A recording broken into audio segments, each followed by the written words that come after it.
আসলে বর্তমান সমসাময়িক যে প্রেক্ষাপট, এজ এ ব্যবসায়ী মহল থেকে আমি বলবো যে আপনারা দেখছেন বিভিন্ন জায়গায় যেভাবে আন্দোলন চলছে গাজীপুরিতে গার্মেন্টস টেক্সটাইল শিল্পে।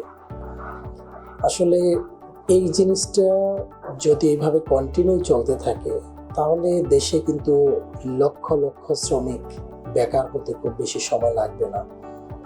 আর একটা দেশের যেখানে 84% প্লাস অর্থনীতির মেইন ভূমিকা রাখছে টেক্সটাইল গার্মেন্ট শিল্প, সেই সেক্টরটা ধ্বংস হয়ে গেলে আমরা বাংলাদেশ কতটা উন্নত থাকতে পারবো সেটা নিয়েও কিন্তু চিন্তার বিষয়।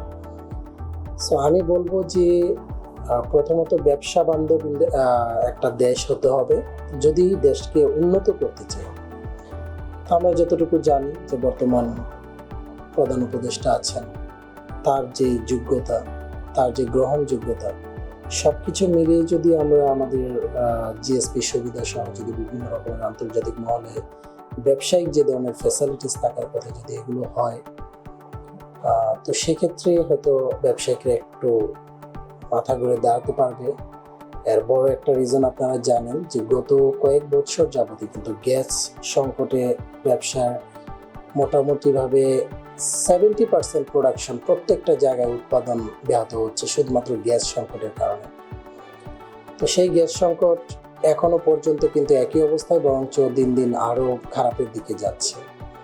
তো এটাও কিন্তু একটা আন্তর্জাতিক পণ্য, যেহেতু এলএনজি, এটার সাথেও কিভাবে কমিউনিকেট করে ভালোভাবে বাংলাদেশে একটা প্রপার জ্বালানি নিরাপত্তা আইন তৈরি করে একটা গ্রহণযোগ্য ব্যবস্থা যদি নেওয়া যায়, যে জ্বালানিটা কন্টিনিউ অ্যাটলিস্ট একটা টার্ম 1 ইয়ার 2 ইয়ার 3 ইয়ার্স যে একটা কন্টিনিউ প্রসিডিউরে চলবে, যদি এই ধরনের নিয়ম সেট করতে পারে, একটা আইন, জ্বালানি আইন তৈরি করতে পারে, আমার মনে হয় যে এটাও ব্যবসায়িক মহলের জন্য একটা বড় একটা চাওয়া হবে।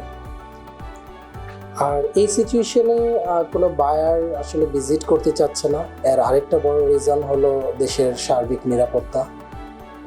যেহেতু নতুন সব প্রশাসন যেভাবে সেট আপ করছে, আমরা আশা করছি যেটা অতি দ্রুত সেট হয়ে যাবে। আর যদি সেটা হয় তাহলে ইনশাল্লাহ হয়তো দেশে অর্ডারের অভাব হবে না। বাংলাদেশ একটা সম্ভাবনাময় দেশ, নিশ্চিত এটা বলা যায়। এদেশে প্রতিটি মানুষই কঠোর পরিশ্রম করে, চিন্তা করে, মানুষকে কিভাবে ভালো রাখা যায় সেই চিন্তা করে কিন্তু এই দেশটা শিল্পে উন্নত হওয়ার পর্যায়ক্রমে যেভাবে হচ্ছে।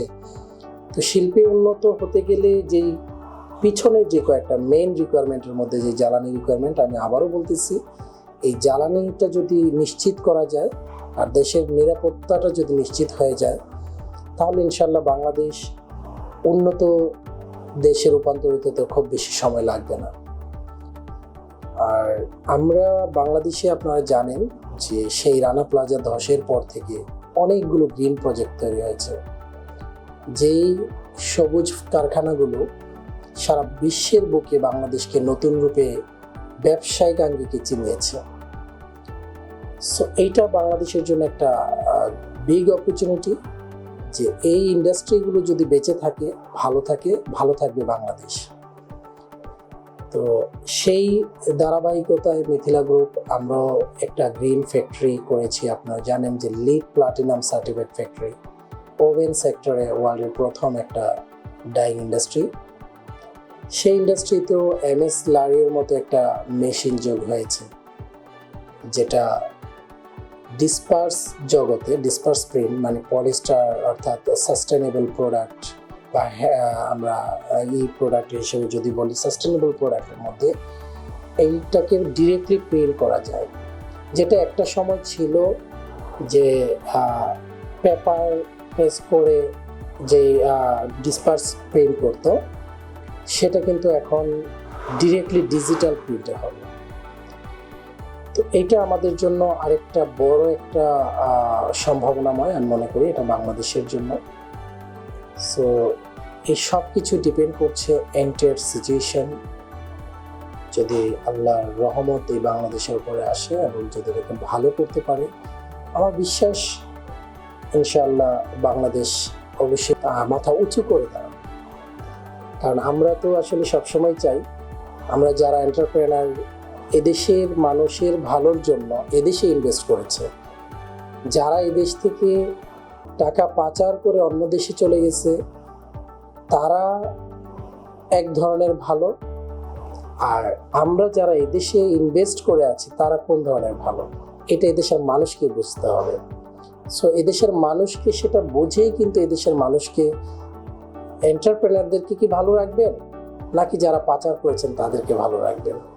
দুইটার কম্পারিজনটা মানে যদি এক হয়ে যায়, যে যারা খারাপ করবে তাদেরকে আইনের আওতায় আনা হোক, তাদেরকে কঠিন শাস্তি দেওয়া হোক, কিন্তু যারা মাথার ঘাম পায়ে ফেলে শত শত কোটি টাকার লোড লায়াবিলিটি নিয়ে ইন্ডাস্ট্রি করে মানুষের কল্যাণের জন্য কর্মসংস্থান সৃষ্টি করে দেশকে উন্নত করার লক্ষ্যে কাজ করছে, তাদেরকে তো অবশ্যই ওই লেভেলের একটা প্রায়োরিটি সেট করে দেওয়া উচিত। আমি তো মনে করি গভর্নমেন্ট থেকে এমন একটা আইন বা নীতি এখানেও তৈরি হওয়া উচিত যে যারা এরকম হাজার হাজার লোকের কর্মসংস্থান সৃষ্টি করবে তাদেরকেও একটা স্পেশাল ফ্যাসিলিটিস, স্পেশাল ভূমিকা, লাইকে যেমন আমরা দেখি যে যখন যে দল ক্ষমতায় যায় তারা কিন্তু বিভিন্ন প্রোটোকলের মধ্যে চলে। তো আমি মনে করি ব্যবসায়িকদের কোনো ক্ষমতায় নেওয়ার আলাদা কোনো জায়গা যেন না থাকে, এমনভাবে ব্যবসায়িকদের জন্য একটা প্রোটোকল আইন তৈরি করুক যে ব্যবসায়িক যেন সারা জীবন তার ব্যবসা নিয়েই থাকবে, তার রাজনীতিতে যেতে হবে না, বাট রাজনীতির চেয়ে বেটার অপরচুনিটি ব্যবসায়িক মহল থেকেই সে ওইটা গ্র্যাব করবে, ওই ধরনের প্রোটোকল পাবে। এটা আমার মনে হয় যদি এই জিনিসটা হয়, এটা আসলে স্বপ্নে ভাবা যায়, তাহলে হয়তো এন্টারপ্রেনাররা অনেক উদ্বুদ্ধ হবে। কারণ কেন শ্রম দেবে, একজন মানুষের চলতে গেলে কত টাকা লাগে, সে কিন্তু যারা এন্টারপ্রেনার সে কিন্তু নিজে একা চলার জন্য এন্টারপ্রেনার হয় না, সে চিন্তা করে হাজার হাজার পরিবার কিভাবে চলবে, লক্ষ পরিবার কিভাবে চলবে, এই চিন্তা করে কিন্তু তারা এন্টারপ্রেনার সাজে। যদি ওই চিন্তা না থাকে তাহলে দেশ বিদেশে টাকা পাচার করে তারা অনেকেই যেভাবে চিন্তা করে চলছে, যেভাবে চলছে সেভাবে হয়তো চলতো। তো আমি স্যালুট জানাই ওই সকল এন্টারপ্রেনারদের যারা এদেশে তাদের সমস্ত ইনভেস্টমেন্ট করে দেশের মানুষকে ভালো রাখার চেষ্টা করছে, দেশকে কর্মসংস্থান দিচ্ছে, অর্থনীতিতে সমৃদ্ধ করছে।